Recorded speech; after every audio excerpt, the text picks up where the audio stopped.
Star Wars Celebration wrapped up with many big announcements coming out of it, including the return of Hayden Christensen as Anakin Skywalker for Ahsoka Season 2.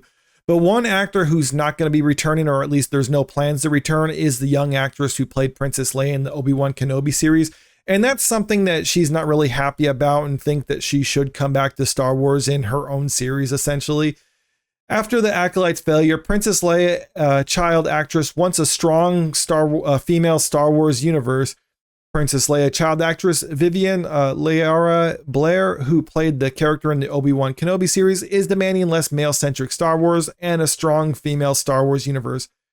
Now, right off the bat, I'm not going to attack this young actress for saying these sort of things because I don't think they're really her opinions. I think she's essentially just regurgitating the opinions of some of the adults around her within the Hollywood bubble because this is how they think. But we've seen Disney and Lucasfilm try to embrace this more female-centric Star Wars universe this last few years, notably, like the headline says, following the Acolyte's failure, because that was peak Disney Star Wars when they're trying to have a female focus to it. And we saw that that was a colossal failure because Star Wars has always been a boys brand prior to Disney acquiring it. Now, that's not to say that girls and women can't also enjoy Star Wars, but it wasn't necessarily, I'm not going to say it wasn't made for them. It's just, it was made for an audience, and the audience that gravitated towards it happened to be more male. And now that they're trying to shift it to be more female, not only is it not appealing that male demographic, but also it's not appealing to the female demographic who used to actually enjoy Star Wars because it's something different than what it was initially before Disney acquired it.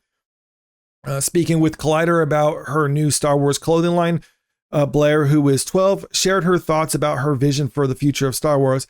I almost feel like it could be really fun to do some sort of teenage Leia, she began. I've said it in a few interviews, and I've had some people be like, no, I don't need it. Yes, we do. We need less male-centric Star Wars. We need more women because we need a strong female Star Wars universe. Yeah, see, like, this doesn't seem like something a 12-year-old would be saying. This seems like something that she was coached into saying these sort of things in front of the cameras, coached by who? I don't know. Maybe it's her parents want her to get more roles in Star Wars because I'm sure she made a lot of money from that. Or maybe it's just some other people surrounding her within the Hollywood bubble is saying this sort of thing. But as I already pointed out, they've tried that and it really hasn't worked out for them. And I'll get more on that in a moment. But first, let's just kind of continue to see what she actually said. I love that. So I think it could be actually really fun. Next, she specifically shared her vision for Princess Leia show. I really enjoyed how they did Skeleton Crew of almost like a Goonie/Stranger Things-esque show that was definitely for teens, but it was centered around Star Wars, and I think it could be really cool to do something like that, emulating some sort of teen show, but with characters that we know, like Leia, something almost like the Samurai Turned Pretty, EXO, Kitty-esque shows where it's almost a high school romance kind of show, but with Leia on the Junior Senate. Okay, now, me personally, that doesn't seem like a show that would appeal to me, but there's probably some people out there who would actually enjoy a show like that. And if they want to do something like that, I really don't have anything against it. I think it sounds dumb and it might water down the brand as a whole if they did something like that. But if they did something like that and then also gave it a really modest budget, because let's be honest, that's kind of a niche audience, then they might find some success with that. Like Skeleton Crew, for instance, from the people who watched it, I heard they enjoyed it. It's not for me, but I'm glad you enjoyed it if you did like it. The problem, though, is all things Star Wars related are very expensive to produce, or at least that's how it has been. And as a result of that, you can't just be catering to a niche audience. You have to appeal or try to appeal to a broader demographic or a bigger audience than what they have been getting with these shows. And that's why a lot of these shows have been a failure. I said it when it came to the Acolyte that they were appealing to such a niche demographic with that show. There's no way it could have been successful given the budget that they had, because that was the most expensive Star Wars series that they produced. And it really didn't have the target demographic in order to try to make that show successful for them. But if they would have given it a very, very modest budget, then yeah, they probably could have made some money off of it. But instead, they spent a lot of money on it and there just wasn't an audience there for it. And that's why it ultimately failed. But I'm just going to kind of wrap up what she said before I give you my final thoughts on this. I think it would be difficult to execute with proper writing, but it would be really fun to do something like that and really bring in more of that type of audience, she concluded. While she shared this as her vision for Star Wars, she did note that at this point, she has no control over it other than encouraging people to send emails to Lucasfilm.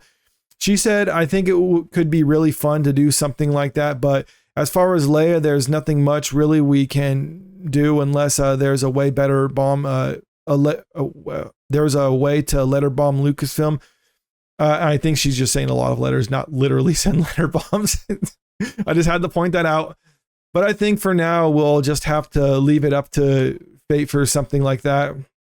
Okay, so like I said, I think she is just kind of repeating what some people around her are saying. But the reason why first of all, I don't think she should have even been in Obi-Wan to begin with. I think it kind of, I don't know, at least kind of ruins the canon with what was established in the original movie when she sends the message to Obi-Wan through R2-D2 saying like, oh, you helped my father in the Clone Wars, as opposed to saying like, hey, remember that time you helped me as a child? Or, you know, it just doesn't make sense in there. But putting all that aside, we don't need to know more about her teenage years or anything like that. But as I already pointed out, if you can do something like that, you give it an appropriate budget, it only needs to have a niche audience like it, then perhaps you can do that. I mean, like I said, I think it kind of waters down the brand if you're just going to have a bunch of niche shows like that. But I don't know. I mean, if you just had like a bunch of niche shows and they appeal to a bunch of different demographics and everyone likes them, then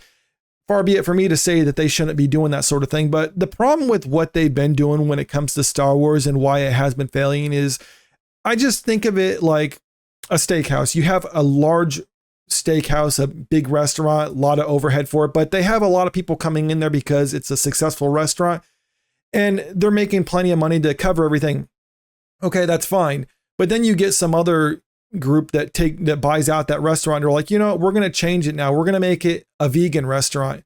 Okay, there's successful vegan restaurants out there, but you have to understand you're not going to have that same type of business because all the people who are going there for a steakhouse are not going to be interested in going there for a vegan restaurant. Now, there might be some overlap there. Some people like that stuff every now and then, but it's not going to be the exact same thing. And then if you're wondering like, well, this place used to be so big when we bought it, why aren't people coming here anymore?